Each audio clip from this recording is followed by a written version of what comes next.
Halo adik-adik semuanya, selamat pagi, berjumpa lagi bersama Frater. Nah, adik-adik semuanya, hari ini kita akan belajar tentang Yesus dipersembahkan di Bait Allah, yakni pelajaran 10. Nah, adik-adik semua yang terkasih, sebelum kita memulai pelajaran pada hari ini, mari kita mempersiapkan hati, mengambil sikap yang baik untuk berdoa. Nah, maka daripada itu, marilah kita hening sejenak untuk memulai doa kita, agar Tuhan memberkati kita dalam pelajaran pada hari ini. Dalam nama Bapa dan Putra dan Roh Kudus, amin. Allah Bapa di surga, terima kasih atas berkat dan rahmat yang boleh kami terima daripadamu. Kami mohon rahmat penyertaan-Mu untuk pembelajaran kami pada hari ini, yakni tentang Yesus dipersembahkan di Bait Allah. Semoga dengan rahmat penyertaan-Mu itu, kami semua dapat belajar dengan baik dan tentunya dapat berguna bagi perkembangan dan pertumbuhan iman kami pada Yesus Kristus. Dimuliakanlah nama-Mu kini dan sepanjang masa. Amin. Dalam nama Bapa dan Putra dan Roh Kudus. Amin. Nah, adik-adik yang terkasih, sebelum kita melanjut ke materi pembelajaran kita pada hari ini, Frater mau mengajak adik-adik semuanya untuk membaca kisah Yesus dipersembahkan di Bait Allah dari Injil Lukas bab 2 ayat 21 sampai 40. Adik-adik bisa baca dari kitab suci atau dari buku pegangan adik-adik semuanya. Nah, maka dari itu video silahkan di pause, adik-adik silahkan membaca.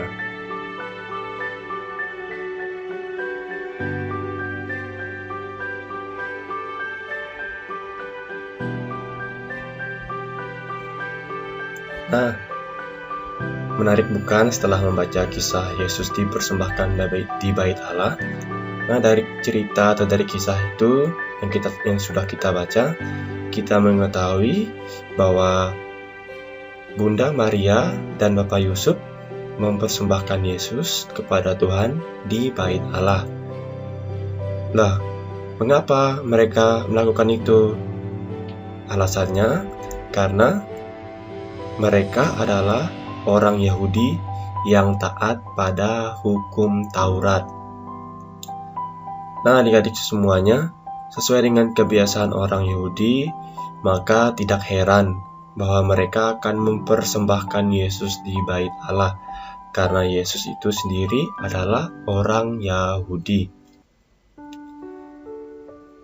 Nah, kebiasaan orang Yahudi ini ialah setiap anak laki-laki itu yang berusia 8 hari wajib dipersembahkan kepada Allah pada saat itu.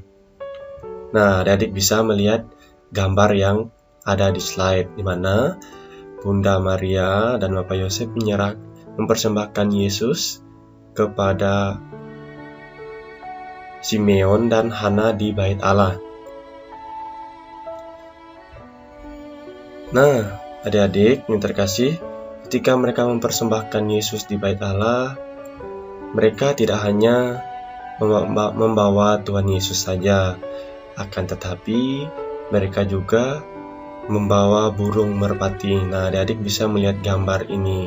Nih, Frater tandai. Nah, yang ditandai itu ada 2 ekor burung merpati. Nah, mengapa? Yang menjadi pertanyaannya ialah, apa arti burung merpati itu? Kok kenapa mereka mengambil burung merpati? Arti burung merpati ialah menjadi suatu lambang kekudusan dan kesucian. Kemudian, seperti yang Frater katakan tadi, mengapa mereka membawa burung merpati? Kok tidak yang lain? Alasannya ialah karena Bapak Yusuf dan Bunda Maria ialah keluarga yang sangat sederhana. Nah, pada waktu Yesus dipersembahkan, seperti yang Frater katakan tadi pada gambar sebelumnya, bahwa Yesus disambut oleh Simeon dan Hana. Siapa itu Simeon dan siapa itu Hana?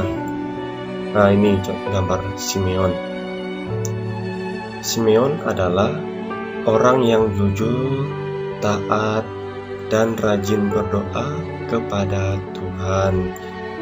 Nah, adik-adik bisa buka juga dari buku pegangan adik-adik semuanya. Di situ dikatakan bahwa juga mengisahkan tentang Simeon. Kemudian ini Nabi Hana. Siapa dia? Nabi Hana adalah seorang nabi perempuan yang menggendong Yesus dan mewartakan kepada semua orang yang dijumpainya bahwa Yesus adalah juru selamat. Nah, adik-adik semuanya, yang menjadi pertanyaan ialah apa hubungannya dengan kita atau dengan orang tua kita saat ini? Nah, hubungannya di sini, orang tua kita itu juga melaksanakan kewajiban agamanya. Apa contohnya? Contohnya, waktu frater, adik-adik, atau kakaknya adik-adik semuanya waktu kecil atau masih bayi, mereka, orang tua kita itu membawa kita ke gereja. Lah, untuk apa? Nah, adik-adik, mari kita lihat gambar yang ada di slide. Nah, di sini di gambar diperlihatkan bahwa ada seorang romo yang sedang membaptis seorang anak kecil atau anak bayi yang didampingi oleh kedua orang tuanya. Nah, pembaptisan bayi selalu dilakukan dalam keluarga Katolik tanpa kecuali. Dan juga ketika kita dibaptis, kita secara resmi diterima oleh gereja Katolik. Nah, adik-adik semuanya, ketika kita dibaptis, ada banyak simbol yang dipakai. Contohnya seperti lilin, air, dan minyak krisma. Nah, ini contohnya ada mana di bawah ini, di slide ini. Frater menunjukkan simbol-simbol yang digunakan pada saat krisma, pada saat pembaptisan. Di sini ada lilin. Nah, contohnya ini ada juga orang yang dibaptis. Nah, ini contohnya orang yang dibaptis di agama Protestan yang juga menggunakan air. Kemudian ada kain putih. Nah, kain putih ini biasanya digunakan untuk anak bayi ketika dibaptis. Nah, kemudian yang terakhir ada gambar minyak krisma yang biasanya dioleskan di dahi ketika adik-adik dibaptis. Nah, mengapa orang tua kita melakukan hal tersebut? Karena orang tua kita melaksanakan kewajiban agamanya, yakni agama Katolik. Nah, adik-adik, seperti Bunda Maria dan Bapak Yosef, orang tua kita juga membawa kita ke gereja untuk berdoa dan bersyukur kepada Tuhan yang Maha Baik. Di sisi lain, kita juga diajak untuk mempersembahkan diri kepada Tuhan. Dan kita juga diajak untuk memuliakan Tuhan dalam perayaan Ekaristi, baik itu Ekaristi harian atau mingguan. Dan kita juga diajak untuk berbagi dengan yang lain.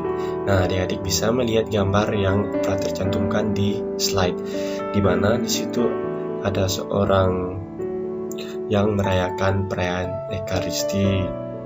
Kemudian di gambar yang kedua, adik-adik bisa melihat bahwa ada anak kecil yang memberikan uang sedikit kepada orang miskin di jalan. Nah, adik-adik semuanya, dari pembelajaran pada hari ini, Frater dapat menyimpulkan bahwa seperti Bunda Maria dan Bapak Yosef yang taat melaksanakan kewajiban agamanya, orang tua kita pun demikian. Mereka juga taat untuk melaksanakan tugas dan kewajiban agamanya. Yesus yang dipersembahkan di bait Allah oleh orang tuanya, begitupun orang tua kita membawa kita ke gereja untuk dibaptis oleh Romo atau Bapak Uskup. Nah, adik-adik semuanya, dengan dibaptis, kita semua secara resmi diterima di dalam gereja Katolik. Dan kita juga ketika dibaptis, kita diberi tugas dan tanggung jawab serta kewajiban kita. Apa tugas dan kewajiban serta tanggung jawab kita? Yakni kita harus taat pada hukum dan perintah Tuhan. Kita juga harus rajin berdoa ketika sudah dibaptis, rajin mengikuti kegiatan di gereja, contohnya sekolah minggu. Kemudian kita juga harus rajin membantu teman, orang lain, orang tua. Dan tentunya kita harus mempunyai sikap mau menyerahkan diri, mau melayani dan membantu orang-orang yang berkekurangan serta mereka yang membutuhkan bantuan dari kita. Kalau bukan kita, siapa lagi yang mau membantu orang-orang yang butuh bantuan? Nah, adik-adik terkasih, Frater kira cukup demikian pembelajaran kita pada hari ini.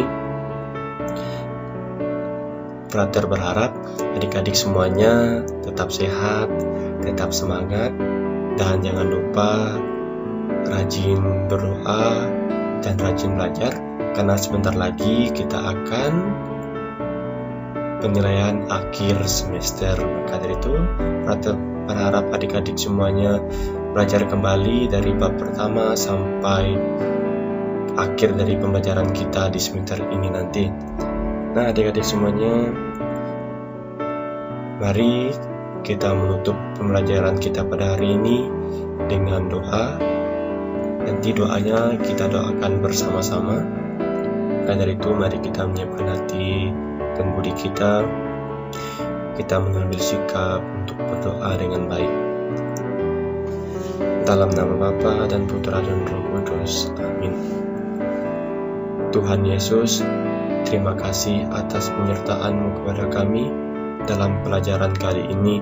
Semoga apa yang kami pelajari hari ini sungguh berguna bagi kami dalam membangun diri kami, yaitu ketaatan kami kepadamu, orang tua dan sesama, serta dapat menumbuh kembangkan iman kami. Sadarkanlah diri kami agar kami selalu siap dan sedia mempersembahkan diri kami kepadamu. Amin. Dalam nama Bapa dan Putra dan Roh Kudus. Amin. Nah, adik-adik terkasih, sekali lagi Frater mengatakan kita harus tetap semangat dan jangan lupa selalu berdoa kepada Tuhan agar kita diberikan rahmat kesehatan serta ketabahan dalam menjalani percobaan atau dalam menghadapi wabah virus corona saat ini. Berdoa saja, semoga semester depan kita bisa berkumpul kembali lagi di sekolah dan kita dapat belajar bersama, tatap muka bersama, bercanda bersama, dan tentunya bergembira bersama dalam pelajaran selanjutnya. Dari semuanya, sampai jumpa dalam pelajaran kali selanjutnya. Terima kasih.